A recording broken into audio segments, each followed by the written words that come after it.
El doctor Cecín es un gran federalista que preside incluso la comisión que lleva ese nombre en la Junta Federal de Cortes, y además en esa trayectoria que se describió recién ha sido un factor decisivo para el progreso del Poder Judicial de Córdoba. Es esa experiencia que nos interesaba compartir cuando nos encontramos desde el Superior Tribunal desde hace varios años, tratando de cambiar ese modelo burocrático por el modelo gerencial para hacer una justicia más eficiente, incorporando la tecnología y pensando en el justiciable.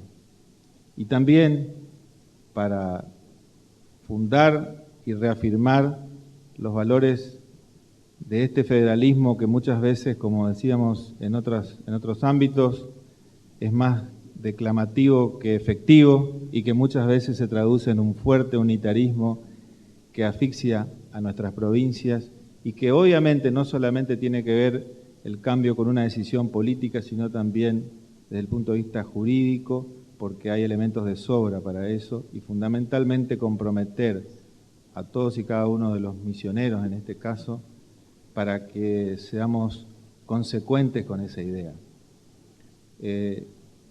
Justamente por eso, y en función de esta experiencia larga que tiene Córdoba, exitosa, donde incluso nosotros ya en algunas cuestiones estamos pudiendo compartir a través de la visita de nuestros funcionarios y técnicos para ver software, modelos de gestión que están siendo transferidos desinteresadamente del Poder Judicial de Córdoba a Misiones.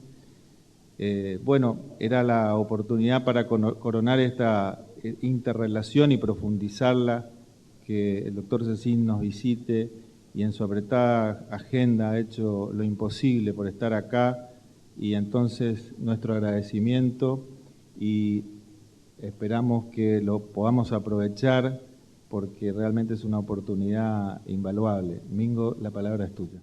Para mí es un agrado estar con todos ustedes, de visualizar un Poder Judicial y un Tribunal Superior de Justicia sumamente activo en la búsqueda de una actividad más rápida, más eficaz, más humana, más cercana de las necesidades del pueblo, y de ver cómo con estas reflexiones, con esta actividad que realiza el Tribunal Superior, un poco vamos fortaleciendo nuestra vocación inclaudicable por un orden más justo. Como decía muchas veces un filósofo, hay muchas personas que se encargan de arrojar vidrios en la arena, pero sin embargo hay otros que se encargan de recoger esos vidrios. Es decir, la humanidad está dividida precisamente en grupos de personas que a lo mejor voluntaria o involuntariamente no hacen las cosas como es debido, pero de otro grupo de personas con mucho amor, con mucho entusiasmo, con vocación de servicio fundamentalmente, que se encargan de hacer el bien. Lo importante es que progresivamente aportemos nuestra cuota de arena, y creo que quienes hemos por el destino elegido el Poder Judicial tenemos que seguir con ese temperamento de ver qué más podemos hacer por la sociedad. Decía también Jacinto Benavente que él nos procuraba enseñar, y eso tiene razón, si lo importante más que enseñar es despertar ideas, de acuerdo o en desacuerdo de quien las pronuncia, pero lo importante es que esas ideas tiendan a ayudarnos a buscar las soluciones que necesita nuestra realidad. Nosotros vamos a abarcar un abanico de problemáticas que hacen a el Poder Judicial como verdadero poder del Estado, que hace cómo convive el Poder Judicial con otros organismos extrapoderes. Vamos a ver cuándo juega la jerarquía administrativa dentro del Poder Judicial, cuándo juega la independencia, qué es esto de gobierno y administración del Poder Judicial. Vamos a analizar los diversos regímenes jurídicos de cuál es la actividad que puede ser recurrida, cuál es la actividad que no puede ser recurrida, cuál es la función de gobierno, administración, etcétera. Y por supuesto que vamos a abrir también el debate para que cualquiera pueda hacer alguna reflexión o alguna pregunta, teniendo presente que todos estamos en procesos de conocimiento, todos, ¿cierto? Así que bienvenidas sean diversas reflexiones o preguntas que se puedan formular. Para empezar, nosotros bien sabemos que el Estado social y democrático de derecho presupone la división de poderes, el respeto a la ley como garantía de la soberanía popular, la sujeción de los poderes públicos al ordenamiento jurídico, y en este marco, quien se encarga de operativizar los derechos y libertades del ciudadano es precisamente el Poder Judicial, que en mi criterio tiene tres funciones prevalentes. Por un lado, dirimir los conflictos; por otro lado, garantizar la pervivencia o la vigencia del ordenamiento jurídico en un sentido integral; y por otro lado, garantizar también la paz social, es decir, las reglas pacíficas de resolución de conflictos. Para eso está la justicia,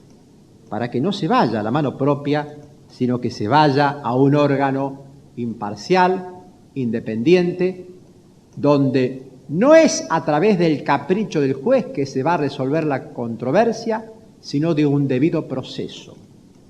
En donde es cierto, y esto hay que explicárselo a la sociedad, que el debido proceso implica un tiempo de duración, por supuesto, pero ese tiempo que no condice con los tiempos del periodismo, porque el periodismo tiene la misión de demostrar ya el hecho, la realidad, está condenado por la inmediatez.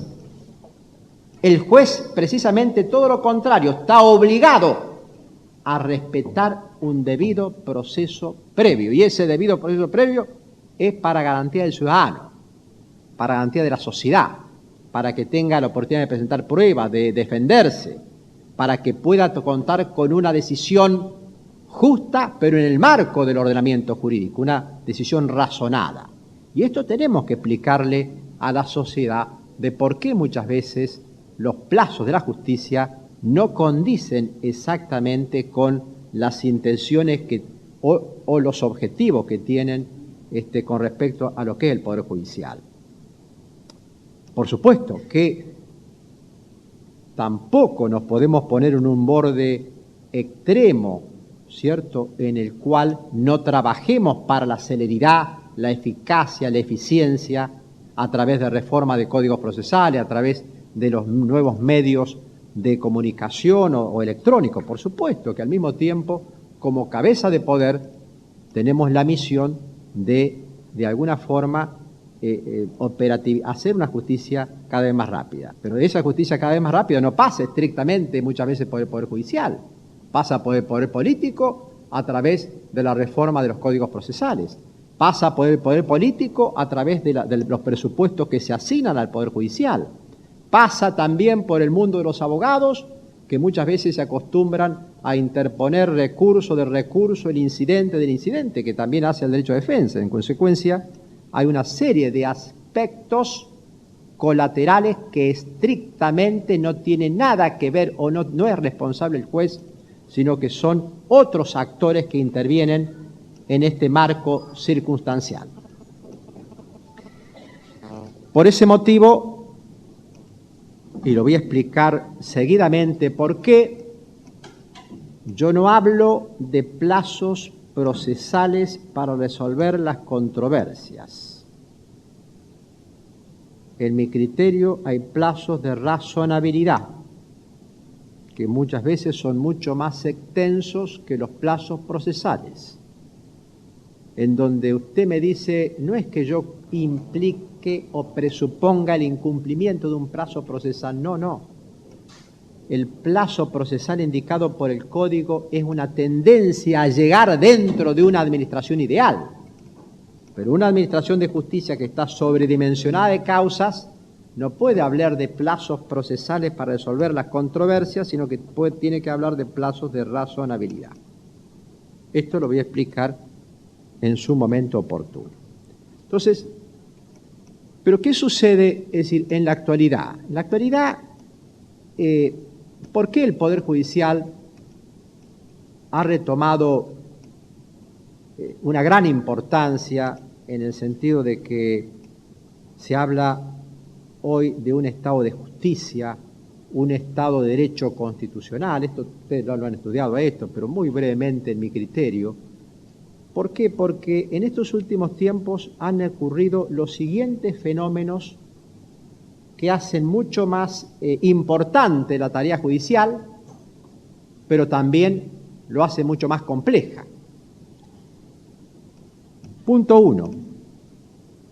La misión hoy del juez no se limita a resolver una controversia en base solo a la ley, sino que actualmente estamos obligados a aplicar un ordenamiento jurídico constitucional, convencional en virtud de los tratados, los principios generales de derecho, es decir, que es una interpretación contextual y ampliada del ordenamiento jurídico. Probablemente sea más justo, pero también se hace más complejo, porque el juez tiene que dominar una serie de aspectos o un ordenamiento mucho más integral. No basta ya ese análisis frío de la ley. Esta es una tendencia que parte desde la ley fundamental de Bonn en adelante, es decir, de las constituciones de la posguerra, la constitución del 58, la francesa, la del 78, la española. Es decir, esta es una visión diferente, una visión más humanizada del derecho, en donde, con arreglo a los principios generales, salvaguardar los derechos humanos, los principios generales, etc. En segundo lugar, de que muchas controversias ya no terminan en las cortes superiores de justicia del país, sino que muchas veces terminan en una corte internacional, porque también para salvaguardar estos principios es necesario que estos tribunales internacionales sean los que de alguna forma traten de supervisar o, digamos, de fijar bien claramente cuáles son los principios que sirven para una sana convivencia y para un mundo más justo. En tercer lugar, estamos en un mundo en el cual algunos juristas europeos hablan de la hibridación del derecho, es decir, hay una tendencia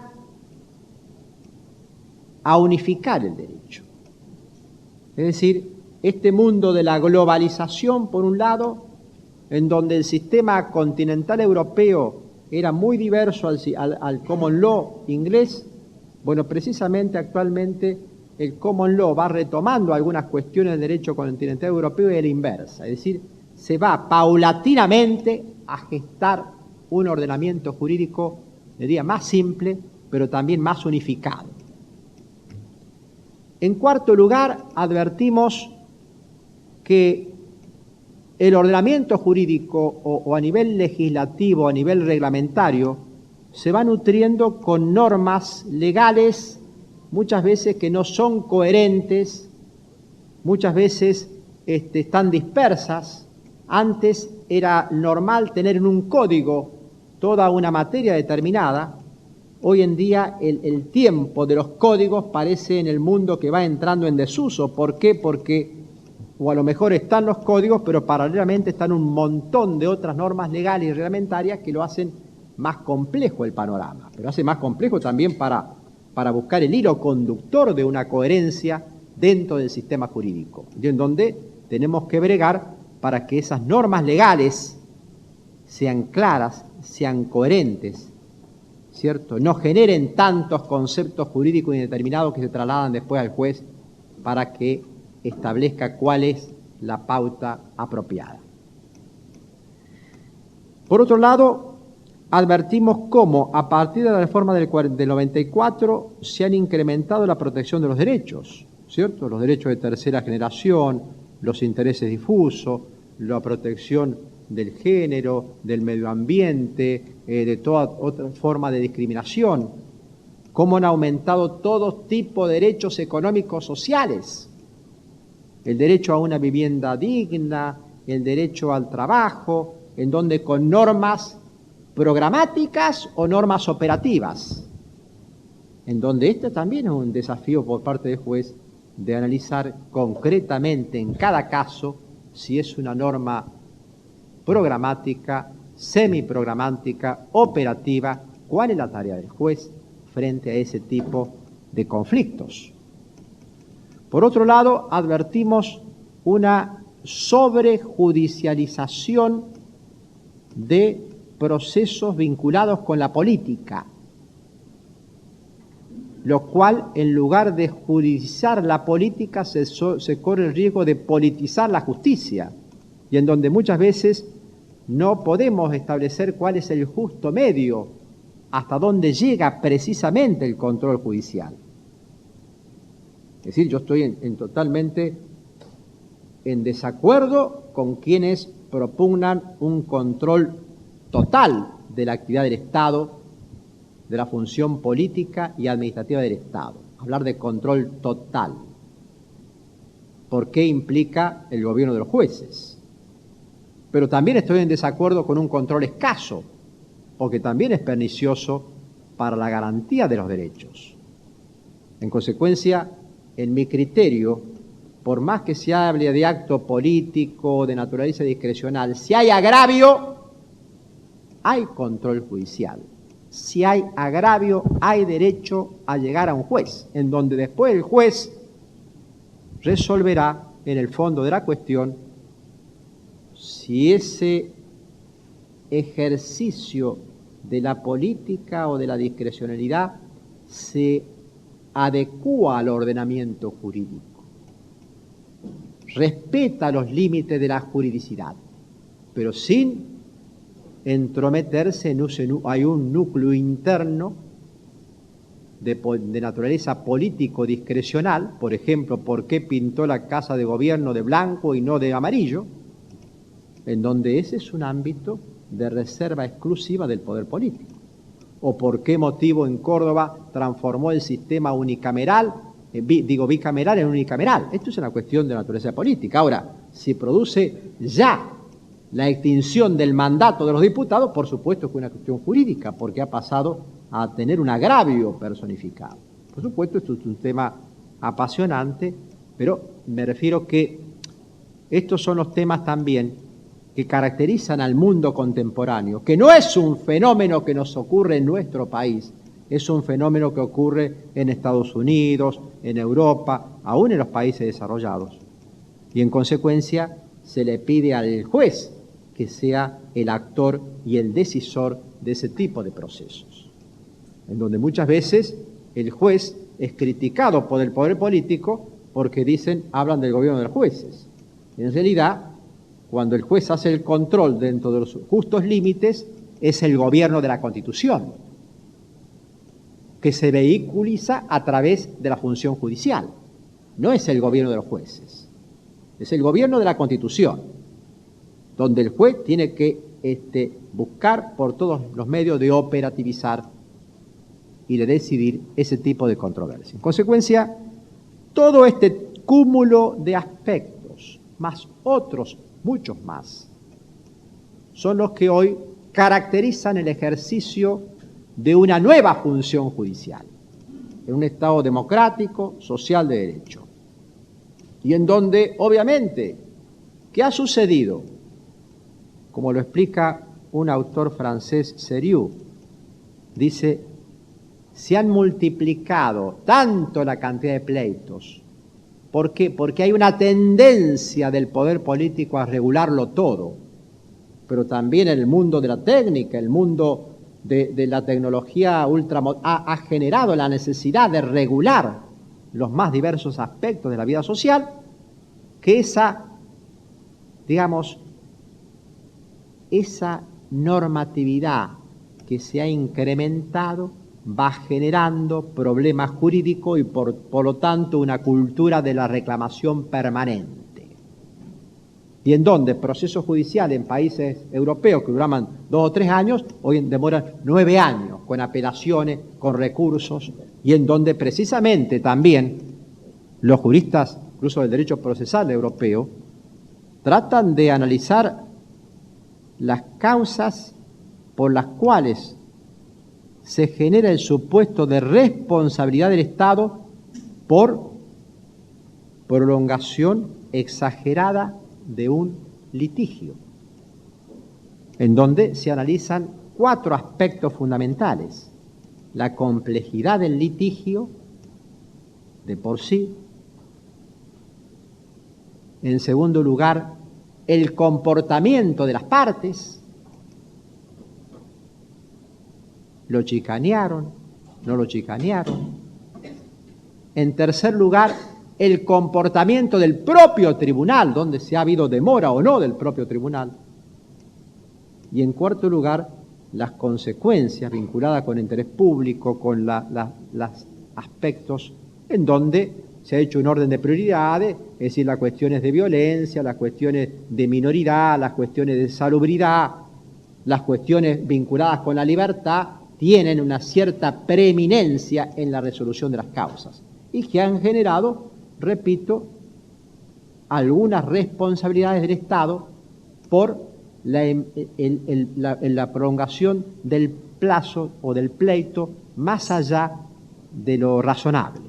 Hablamos de 10, 15 años y en donde los montos que se establecen no son montos altos, son montos bastante acotados.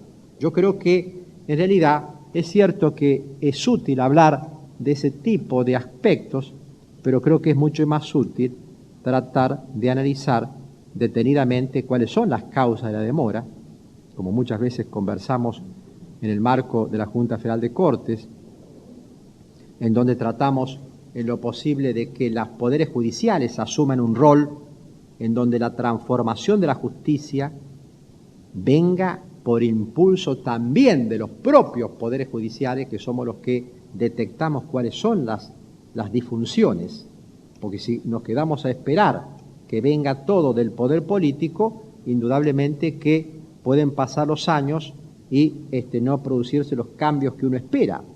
Entonces, pero por lo menos analizar cuáles son las cuestiones, analizar la transformación de los códigos procesales para tratar de acotarla. Y en eso tienen que trabajar los procesalistas. Tienen que trabajar mucho más los procesalistas. Yo creo que están en deuda con la sociedad y con la justicia, porque el proceso se ha transformado en tantos abusos de garantía que se ha hipertrofiado el proceso. ¿Cierto? La posibilidad del incidente, de la recusación permanente, de la apelación de todo. Es decir, hay que tratar entonces de acotarlo, de hacerlo más sencillo y por lo tanto, y de quitar el abuso del derecho de defensa. Siempre hay que garantizar el derecho de defensa, pero no el abuso del derecho de defensa, no el hipergarantismo, no el excesivo fariseísmo de las formas. Tenemos que trabajar ¿en qué? En el expediente digital, como lo viene trabajando la justicia de esta provincia. Tenemos que seguir trabajando en el cambio de las oficinas judiciales en vista a un modelo gerencial, como habló recién el apreciado amigo César. Tenemos que seguir trabajando en la idoneidad. La clave de la idoneidad es que el idóneo intelectualmente y moralmente puede resolver mucho más rápido las controversias, cuando estamos mejor formados, ¿cierto? En los valores éticos. Tenemos que seguir trabajando en el acceso a la justicia, especialmente de los sectores menos pudientes, desde esta excelente iniciativa del Tribunal Superior de seguir fomentando la descentralización, la justicia de paz, llegar a todos los ámbitos más cercanos de la sociedad, no solamente desde la capital.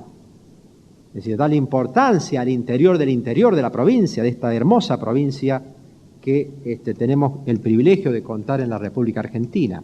Es decir, entonces tratar de descomponer los diversos aspectos la prevención del pleito a través de más mediación, más arbitraje, más conciliación, ¿cierto? Es una forma alternativa fantástica que cada vez va a tener más importancia en nuestra realidad, de buscar el día de mañana jugado de las menores causas. Lo que pasa es que también todo esto que uno dice se tiene que mover con mucha imaginación creativa, pero también con fondos presupuestarios. ¿Por qué? Porque en Córdoba, por ejemplo, hemos hecho una estadística de los últimos 10 años en donde el presupuesto ha crecido a nivel constante un 30%. Tenemos a nivel constante, si uno lo computa con la inflación, puede haber crecido varios miles por ciento. Y los pleitos han crecido el 150 y pico %. Es decir, entonces que hay muchas reformas que no se notan porque la cantidad de pleitos que se han incorporado mucho más de la tendencia presupuestaria. Y como vivimos en países de emergencia tras emergencia, vivimos en un país que en definitiva con leyes de consolidación que no están a la altura de las circunstancias, con un federalismo formal y no sustancial, en consecuencia padecemos esas crisis presupuestarias que también la tenemos en el Poder Judicial. Por eso no podemos hacer todo lo que nos gustaría hacer, pero tampoco debemos perder el entusiasmo en intentarlo hacer. ¿Cuáles son las funciones principales que tiene una cabeza de poder? Estoy hablando del Poder Judicial. Dirime las controversias, controla la legalidad y la constitucionalidad de las leyes en el marco de este sistema de control difuso que tiene la República Argentina como en Estados Unidos. Ustedes saben muy bien que en los sistemas de control concentrado hay una corte constitucional, como pasa en Italia, en Francia, en Alemania, donde la constitucionalidad de las leyes está vedada para el resto de los jueces. Después, también las cortes superiores de provincia o de la nación dirimen los conflictos de poderes entre dos municipios, el municipio y el gobierno, ¿cierto? Y lo diga o no lo digan las normas constitucionales. También se ocupa en general del gobierno y administración del Poder Judicial. En la Ciudad Autónoma de Buenos Aires está el Consejo de la Magistratura, que se ocupa específicamente de lo que es la administración del Poder Judicial. Lo mismo pasa con el ámbito nacional, ¿cierto? Está dividida la función de gobierno y administración y la selección de los jueces concentrado en el Consejo de la Magistratura. En las provincias argentinas, con un sentido mucho más austero, el Consejo de la Magistratura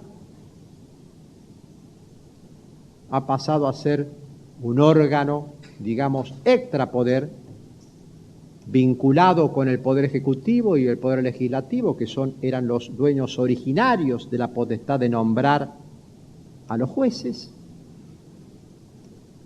¿cierto? Entonces está vinculado con el Poder Ejecutivo, con el Poder Legislativo, con el Poder Judicial, nada más que la designación de los jueces. Pero el gobierno de administración sigue estando en manos de los tribunales superiores de las provincias argentinas. Es decir, entonces, que el marco o el espectro de actividades, desde lo jurisdiccional en un caso civil, comercial, penal, desde el ámbito constitucional y convencional, desde los conflictos de atribuciones del gobierno y administración del Poder Judicial, y también un poco es el artífice de las normas de juego de la sociedad democrática, es decir, de restablecer la paz social, ¿cierto? De alguna forma, la supervivencia del gobierno democrático, de alguna forma está vinculada con alguno de los principios que debe tener, u objetivos que debe tener una cabeza de poder. cómo interactúa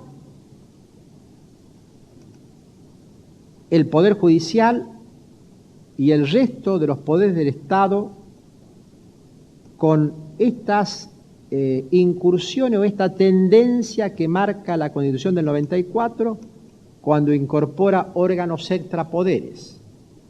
Le da, supóngase a nivel nacional, al Ministerio Público un gran poder como un órgano, como si fuese un nuevo poder del Estado. ¿Cierto? Por otro lado, la Auditoría General de la Nación, el Defensor del Pueblo, los Tribunales de Cuentas, los consejos de la magistratura, cómo interactúan dentro del ordenamiento constitucional. Porque si uno consulta, los constitucionalistas hablan de órganos extrapoderes, donde están ubicados formalmente, pero al menos no he advertido qué sucede, cómo conviven son un cuarto poder, un quinto poder, no son otro poder. ¿Qué son en realidad? ¿Qué pasa en caso de conflictos? Este tema lo he tratado de buscar una doctrina europea para tratar de delindar, porque claro, ellos son los que conviven permanentemente con los tres grandes poderes de Estado, con estos órganos extrapoderes. Y la diferencia que establece, por ejemplo, tanto Giannini como Sandulli, prestigioso Sandulli, constitucionalista italiano, Giannini administrativista también italiano, en donde allí se hace la diferencia entre un poder de Estado con un órgano con jerarquía constitucional. No habla estos otros órganos, como el Consejo de la Magistratura o el Tribunal de Cuentas, no los denomina poder del Estado, sino los llama órganos con jerarquía constitucional o bien órganos garantizados por la Constitución. Le voy a explicar por qué es importante que sepamos dónde estamos ubicados, porque vamos a partir de cómo se elabora el marco constitucional, el Poder Judicial dentro de los poderes de Estado, dentro de los órganos extrapoderes, y ahí vamos a bajar el Poder Judicial dentro de su estructura piramidal para ver cómo funciona con la independencia, con la jerarquía, con esos aspectos. Entonces creo, primero, sobrevolar más arriba. Entonces, para esta doctrina, un poder del Estado se caracteriza por tres ingredientes principales. Estoy hablando de la legislación, la justicia, la administración.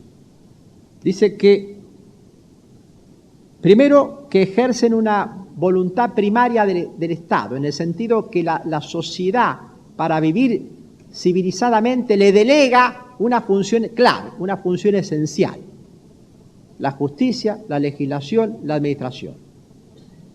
Una función primaria, es decir, una función superlativamente importante. En segundo lugar, que le asigna una independencia con respecto a los otros poderes, les garantiza una independencia de poder.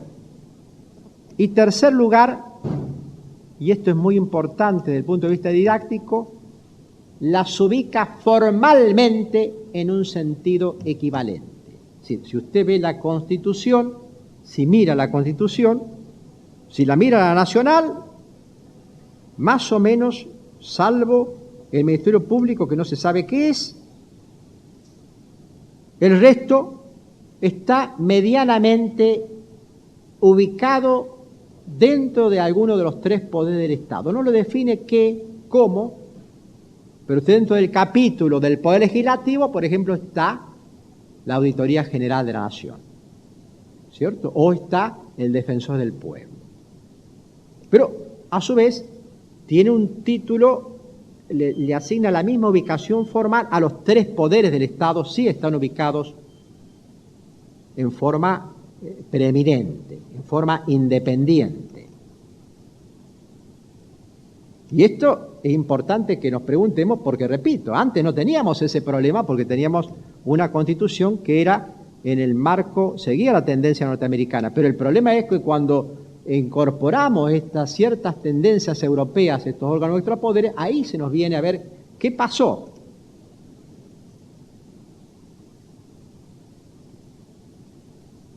¿Qué pasa con estos otros órganos? ¿Cuáles son las características de estos órganos extrapoderes? ¿Cuál es la clave de la cuestión? ¿Por qué se crean? En mi criterio, estos órganos extrapoderes, la clave es que tienen independencia funcional.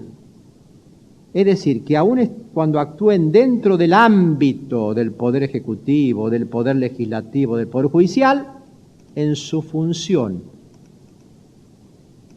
primigenia, estricta, tienen independencia, es decir, no dependen de nadie. ¿Por qué les da rango constitucional el constituyente? Muy bien, precisamente, ¿saben por qué? Para que el legislador no los extinga o no los total o parcialmente. Para que no tengan el riesgo de ser pulverizados en un momento político determinado por el legislador. Yo creo el Tribunal de Cuentas a nivel legislativo, si tengo la mayoría parlamentaria, me enojo porque me está controlando demasiado, afuera. Si lo creo a nivel constitucional, la clave es que tenga su independencia de todos. ¿Pero qué es? ¿Es un órgano, es un poder del Estado? ¿Tiene facultades implícitas como tienen los poderes del Estado, que ya vamos a ver? ¿O tiene potestades expresas? No, no es un poder del Estado, no tiene facultades implícitas salvo en menores,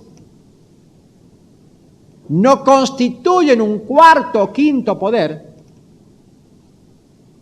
Ya estoy hablando en mi modesto entender, sino que necesariamente tenemos que ubicarlos en alguno de los tres poderes del Estado. Es decir, en el Tribunal de Cuentas o la Auditoría General de la Nación es un órgano, como dice la doctrina italiana, es el occhio del Parlamento, el occhio técnico del Parlamento, el ojo técnico del Parlamento, porque se encarga, ¿por qué? Porque quien debería encargarse del control de la percepción y de la renta pública y del gasto público, no solamente del gasto, sino de la percepción también, es decir, de la evasión fiscal, es el Parlamento. Entonces, lo hace a través de un órgano técnico llamado Auditoría General de la Nación o Tribunal de Cuentas. Control preventivo, posterior, esto no, es otro capítulo. ¿Es un cuarto poder? No. ¿Depende del Poder Legislativo? No. Pero sin embargo es un órgano colaborador, entre comillas, del Poder Legislativo, un órgano técnico del Poder Legislativo. Si hay conflicto de competencias, porque puede suceder que el Poder Legislativo le reforme la ley para cortarle, como ha pasado, algunas alas. Entonces, si hay, esto no está previsto a nivel constitucional. En mi criterio, puede haber un conflicto de competencia cuyo intérprete final debería ser la Corte Suprema de Justicia de la Nación. Alguien tiene que dirimir las controversias dentro de un sistema constitucional.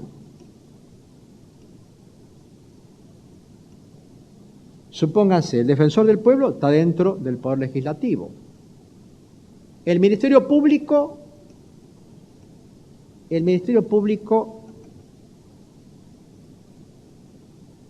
como el Consejo de la Magistratura, a nivel nacional, se lo ha ubicado dentro del capítulo vinculado con el Poder Judicial. Es un órgano también dotado de independencia funcional que está en el ámbito del Poder Judicial. ¿Depende del Poder Judicial? No. Pero si hay conflicto de competencia, como ha habido en su momento entre el Consejo de la Magistratura Nacional y la propia Corte, ¿quién ha resuelto el problema? ¿Lo han resuelto a las cachetadas? No, han habido discusiones, sí, pero al final la Corte ha dicho la última palabra. Está bien que así sea.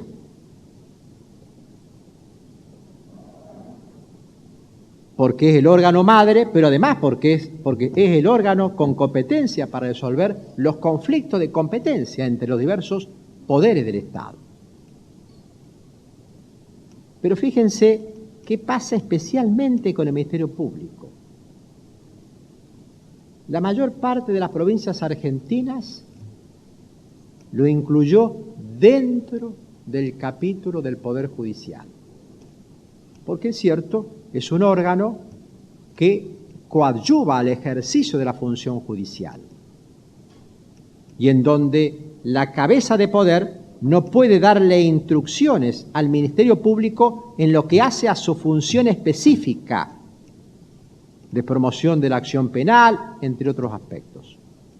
Sin embargo, en las provincias argentinas conviven con el Ministerio Público los poderes judiciales, poniendo en manos de la cabeza de poder provincial lo que es la superintendencia y la comparten también con el Ministerio Público. En donde obviamente si hay conflicto de competencias, esto es mío, no es tuyo, ¿quién la dirime? La dirime la cabeza de poder, el Tribunal Superior. Córdoba hubo un tiempo donde hubo algunas discusiones con el entonces fiscal general. El tema era porque había ciertas denuncias contra unos ilícitos de la administración pública en donde el fiscal los orientaba a una fiscalía determinada. Y eso había generado malos comentarios en la prensa. Entonces el Tribunal Superior le dice, mire, trate de distribuirlos, sería importante organizar una mesa de entrada donde, como no había un fuero especializado en eso, por el momento trate de hacer una distribución más transparente. No lo hizo el fiscal general. El Tribunal Superior le insistió de nuevo, no lo hizo. Entonces hizo una especie de per saltum, lo reglamentó el propio Tribunal Superior, el fiscal general, un escándalo, un juicio político al Tribunal Superior, y también en el ínterin planteó un recurso de reconsideración contra la decisión del Tribunal Superior. ¿Qué le dijimos en esa oportunidad? Mire, usted no tiene legitimación, porque en definitiva ese recurso es cuando ha habido un agravio. Este es un problema de carácter institucional, es un conflicto de competencia en cuyo caso en un gobierno democrático lo resuelve la cabeza de poder. Es cierto, yo no me puedo meter en lo que es la zona de reserva constitucional que a usted le corresponde y que tiene independencia funcional. No le puedo meter en cuáles son las directivas que usted imparte el Ministerio Público para priorizar determinados delitos. No le puedo meterme en la acción concreta de un fiscal que persigue determinada causa, pero en lo que hace a una función de tipo administrativo, si se quiere, como es la organización de las mesas de entradas, ¿cierto? Es una problemática que en principio la tiene usted, pero como compartimos la responsabilidad porque el gobierno y administración del Poder Judicial en su conjunto, la Constitución lo ha puesto en manos del Poder Judicial, del Tribunal Superior, entonces el Tribunal Superior se convierte en el primer responsable de custodiar. Si ese obrar administrativo, entre comillas, o administrativo jurisdiccional,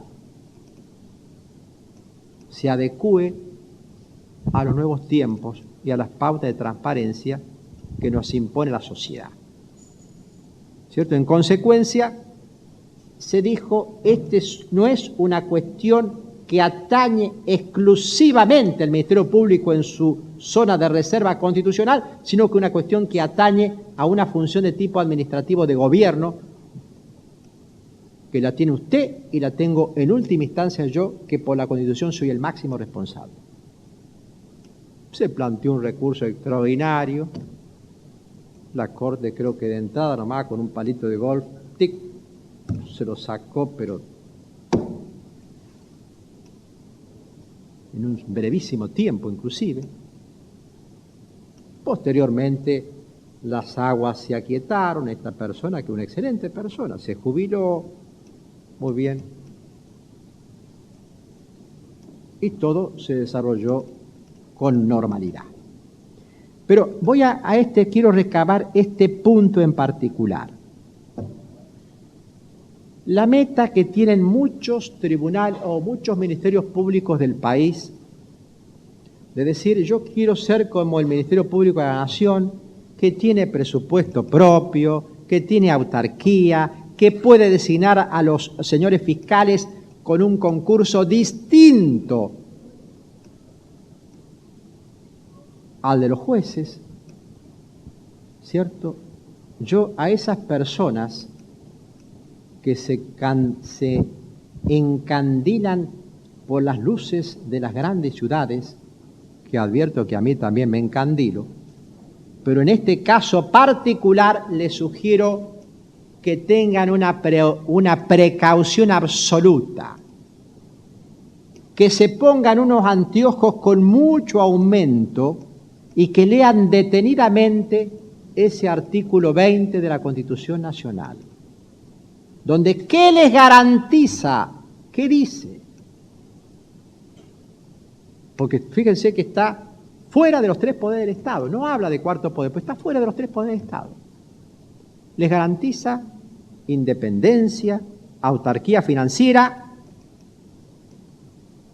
le garantiza intangibilidad, es decir, no le puedo bajar los sueldos, le garantiza inmunidad, es decir, lo que yo puedo hablar, o como la misma inmunidad que tiene un legislador. Fíjense qué interesante para mí la trampa de esto. No habla de inamovilidad, nada menos que lo más importante. La inamovilidad no la menciona el 120 de la Constitución Nacional. Es decir, que el legislador puede claramente decir la duración de los fiscales es de 4 años. Porque además los concursos que hacen son los que hacen ahí dentro del Ministerio Público. En consecuencia, no tiene estabilidad. Usted hará un escándalo, vaya a iniciar un juicio, una acción, por supuesto, la hará. ¿Qué va a analizar el juez en su momento? Para analizar si esa norma es constitucional o no. ¿Dónde está ubicado el Ministerio Público a nivel nacional? Está fuera del Poder Judicial. Consecuencia, no es descabellado que no tengan estabilidad. Si eso pasara dentro de las provincias de Argentina sería absolutamente inconstitucional. ¿Por qué? Porque está dentro del Poder Judicial. ¿Y por qué? Porque en las provincias argentinas se designa por el mismo sistema que se designan los jueces. Y que en las provincias argentinas está garantizada, por lo tanto, en la misma inamovilidad que tienen los jueces. Por supuesto, no tienen la autarquía financiera, no tienen el movimiento, digamos, económico, claro, pero sin embargo es un tremendo organización con un pie débil, con un pie de barro, porque intrínsecamente una ley puede perfectamente, en mi criterio, afectar lo más importante que es la estabilidad. Y en donde también, ¿por qué no? Si usted, el fiscal, tiene un montón de funciones jurisdiccionales, ¿cierto? ¿Cómo condice cualquier abogado hábil puede hacer un planteo de constitucionalidad en el sentido de que usted está ejerciendo funciones jurisdiccionales en las cuales en nuestro ámbito constitucional y en esto el 109, el ex 95, que dice claramente que el único que puede ejercer la función jurisdiccional es el Poder Judicial, y eso se mantiene, es mucho más fuerte lo que tiene la propia Constitución norteamericana. Entonces, ¿cómo condice? Usted ejerce funciones jurisdiccionales, sí, pero muy limitadas. ¿Por qué? Porque en realidad la potestad la tiene el juez. ¿Por qué? Porque usted no es Poder Judicial. No está dentro del Poder Judicial. Es un órgano independiente que no sé qué es, porque tampoco lo habla de cuarto poder. Es decir, los felicito a los señores constituyentes si quisieron crear un organismo que ad pompam velos tentaciones aparente como un cuarto o quinto poder, no depende de nadie, pero sin embargo, con una mirada profunda, crear un organismo débil. Y los organismos débiles en nuestro país, como en muchos países, tienen el destino de acercarse al poder más poderoso. ¿Y cuál es el poder más poderoso? El Poder Ejecutivo. ¿Por qué? Porque si estaría dentro del Poder Judicial, por supuesto que puede estar vinculado con el Ejecutivo, pero está dentro de lo que es las pautas de independencia, de imparcialidad, pero está más vinculado, está más protegido dentro del Poder Judicial. Entonces, por eso les digo, tengamos cuidado con ciertas posturas que a veces se ponen de moda sin advertir cuáles son las consecuencias. Esto lo he escrito y he hablado mal que les pese a mis queridos colegas del Ministerio Público. Hace algunos años hablé en un congreso del Ministerio Público sobre este tema, específicamente sobre este tema, que todos pensaban que iba a hablar de la independencia, iba a hablar que esto había que llevarlo a todas las provincias argentinas. Lo dije y lo escribí posteriormente diciendo que era altamente peligroso y que por supuesto estaba bien la tendencia que había seguido el ordenamiento jurídico de las provincias argentinas en ponerlo dentro del Poder Judicial. A nivel nacional y en Salta lo pusieron fuera del Poder Judicial. Bueno, entonces queda claro que en mi criterio no puede haber ni un cuarto, ni un quinto, ni un sexto poder. Estos órganos extrapoderes con jerarquía constitucional es útil que existan, hay que garantizarles su independencia funcional y en caso de conflictos los va a dirimir el órgano encargado, que es el Tribunal Superior de Justicia o la Corte en el caso de ser nacional. Vamos ahora, avísenme cuando estemos más o menos en 55 minutos, así hacemos un pequeño recreo. Vamos a ir ahora a cuáles son las funciones del Poder Judicial en sentido estricto. ¿Esto es una función pública? Primera pregunta, ¿o es un servicio público? ¿Qué es? Pues normalmente hablamos del servicio de justicia, es cierto, pero en realidad es más que un servicio público. El servicio público puede estar prestado por el Estado, puede estar prestado también por los particulares. El servicio público de taxi es un servicio público impropio, por ejemplo. La función judicial, por eso está vinculada con ¿qué? Con un poder del Estado y por lo tanto está vinculado con ¿qué? Con esta función esencial, ¿cierto? En la cual es mucho más que un servicio público. Por eso, cuando se habla a nivel nacional de que no se pueden poner guardias mínimas dentro del Poder Judicial porque no está regulado por la ley nacional que habla del derecho de huelga y todo lo demás, en mi criterio, por supuesto que hizo bien el legislador nacional de no regularlo, porque es una función esencial que está dentro del marco de la regulación de las provincias argentinas. Es el federalismo en su plenitud y por supuesto que eso puede ser regulado o por una ley o bien por la autoridad con competencia, ¿cierto? Para dictar una reglamentación respectiva. Es decir, la misma Corte ha dicho que los tribunales superiores pueden reglamentar perfectamente las guardias mínimas para que en un caso de medida de fuerza puede igual salvaguardarse no ya un servicio público, sino algo más que el servicio público, una función esencial del Estado. Muy bien. ¿Y cómo interactúan? Bueno, esto muy brevemente porque ustedes lo saben. Es decir, las cabezas de poder tienen, además de sus atribuciones y sus competencias, competencia a nivel jurisdiccional, atribuciones en función de gobierno y administración, el ejercicio de una serie de facultades implícitas. ¿Para qué? Para tratar de salvaguardar la pervivencia del Poder Judicial en su conjunto. Esto muy excepcionalmente, ustedes saben bien que la Corte Suprema de Justicia de la Nación lo ha adoptado con el impuesto a la ganancia, con otra serie de temas, esto que ha hecho la Corte también en repartir los pleitos en los juzgados federales en materia de previsional, aunque lo haya hecho por una sentencia, se enmarca dentro de una mixtura con el ejercicio de las facultades implícitas. ¿Para qué? Para tratar de garantizar lo que es esa función esencial, en donde cuando se ejerce una facultad implícita no hace falta el caso concreto y puede en forma oficiosa la Corte declarar la inaplicabilidad o la inconstitucionalidad de una norma que de alguna forma le afecte su actividad esencial.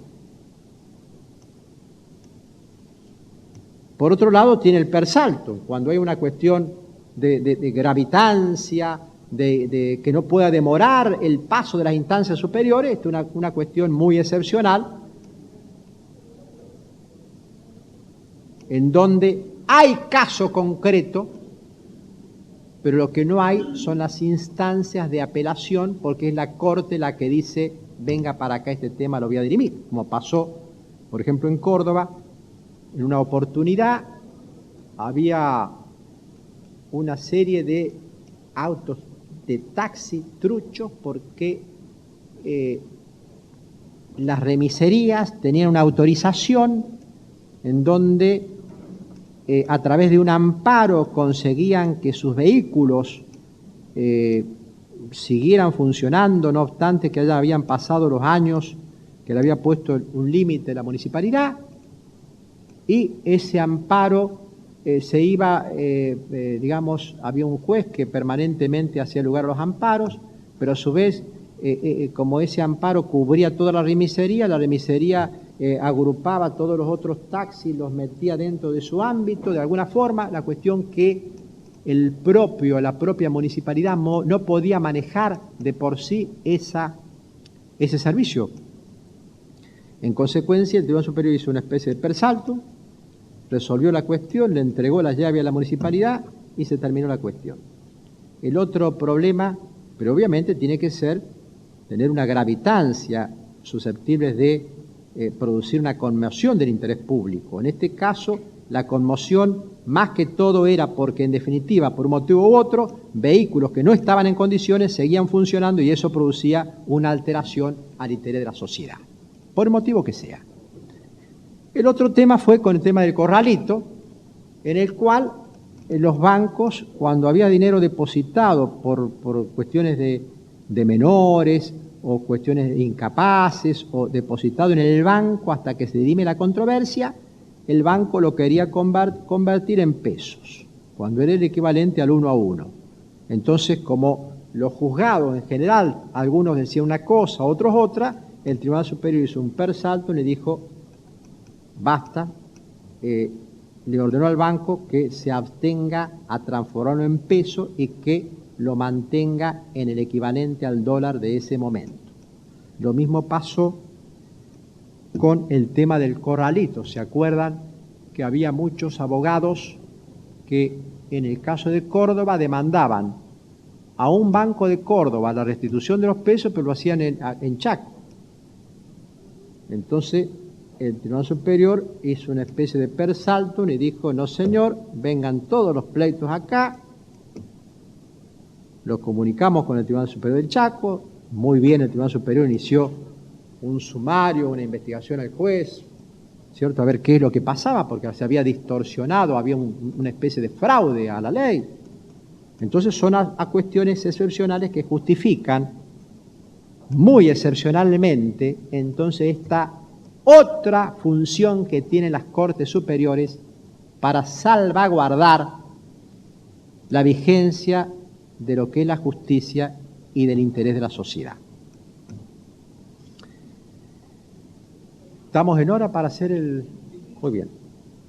¿Alguna pregunta quieren hacer hasta acá en lo que vamos diciendo o las van reservando para el último round?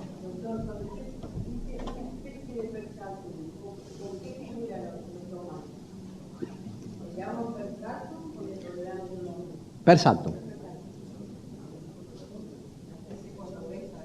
Exacto. Porque en definitiva no hay una ley en Córdoba que lo regule y en consecuencia juegan los principios, pero juegan estos principios que estamos hablando, de cuáles son las atribuciones que tiene la cabeza de poder en el ámbito provincial o en el ámbito nacional. Querida doctora.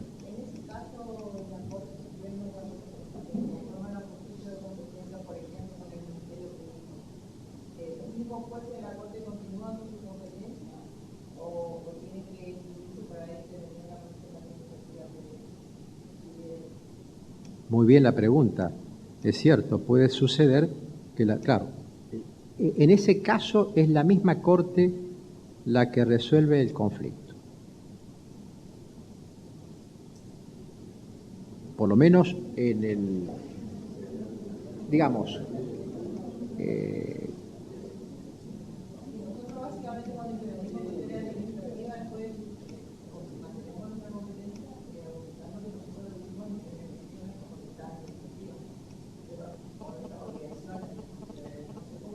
claro, la tendencia es que tratemos de ejercer una función a la vez. Si ejercimos la función en ese momento administrativa, sería interesante que los miembros que a lo mejor del propio tribunal no actuaron en su momento, o porque hay nuevos miembros, o, bueno, esos son los miembros naturales. Es decir, el órgano institución debería ser el mismo, porque es el mismo que marca el ordenamiento jurídico. Lo que cambia es que el órgano individuo deberíamos apartarnos para que no ejercer al mismo tiempo los dos tipos de funciones.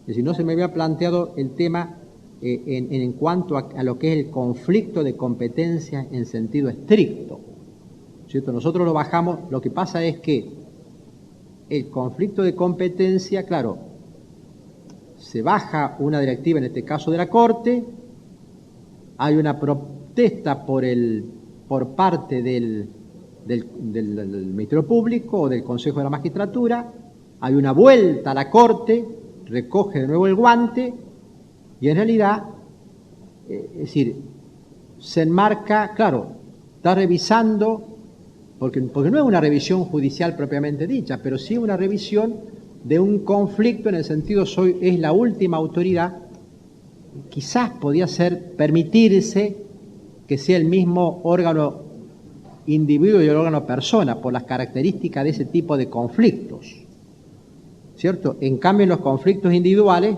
lo veo más claro en el sentido de que cada uno cumpla una función determinada, como tendencia. No obstante, para la jurisprudencia de la Corte actual, para la tendencia de la Corte, digamos, desde no actual, sino es una postura que viene ya desde muchos años, cuando la Corte ejerce la función, supóngase disciplinaria, ¿cierto? Como en el caso de Dragonetti, entre otros. Y hay una reconsideración o hay un juicio con respecto cuestionándole eso, la Corte dice, no, acá no hay juicio, yo tengo la última palabra, le garantizo solamente un recurso de reconsideración, supóngase una cesantía de un empleado que haga la Corte. Como es la postura tradicional de la Corte, no he visto los últimos, no sé qué ha pasado, no me he enterado de qué ha pasado en los últimos, lo ha hecho tan bien la cesantía que no ha habido, en consecuencia, ¿qué dice la Corte? Mire, cesantía por la Corte, ¿qué le garantizo? Un recurso de reconciliación que vale como si fuera el debido proceso. ¿Y quién lo resuelve? La propia Corte. ¿Y qué hay después? A cantar y a Gardel. Ahí termina. Esta es la postura tradicional de la Corte. Como le digo, los nuevos tiempos son los que nos hacen presumir que si usted ejerció la función administrativa, después se aparte para que haya otros colegas del Tribunal Superior o con jueces los que ejerzan la función jurisdiccional en sentido estricto, ¿cierto? Y el caso de los conflictos de competencia, bueno, habría que analizarlo, porque es más particular esa situación, porque ya en el conflicto usted es un conflicto interinstitucional, en la cual fijó las normas de juego en el caso de la Corte, ¿cierto? No la obedeció, supóngase el Consejo de la Magistratura, hay un conflicto de competencia, usted está dentro del Poder Judicial, pero además soy la Corte, el órgano encargado de dirimir ese conflicto. Por eso es como si lo podemos tomar como si hace una revisión de carácter administrativo, como si fuese un superior jerárquico en un sentido sui generis, ¿cierto? Eso no pasaría si la Corte revisa un conflicto entre el Poder Legislativo y la Auditoría General de la Nación, o un conflicto entre el Defensor del Pueblo y el Auditor General de la Nación. ¿Qué pasa si hay un conflicto? ¿Quién lo resuelve? ¿Podría llegar a ser el Poder Legislativo? Porque está dentro del marco una opción, no lo dice nada la Constitución, o bien la Corte directamente como el órgano encargado de resolver los conflictos interpoderes. Entonces prefiero dejarlo a la Corte, que tiene esas atribuciones expresas o implícitas para resolver conflictos, porque en definitiva no se trata de otra cosa que un conflicto. Bueno, ¿alguna otra pregunta? Sí. Estela Maris Martínez, la vez pasada, recurrió una sentencia de la Corte ante la Corte Interamericana.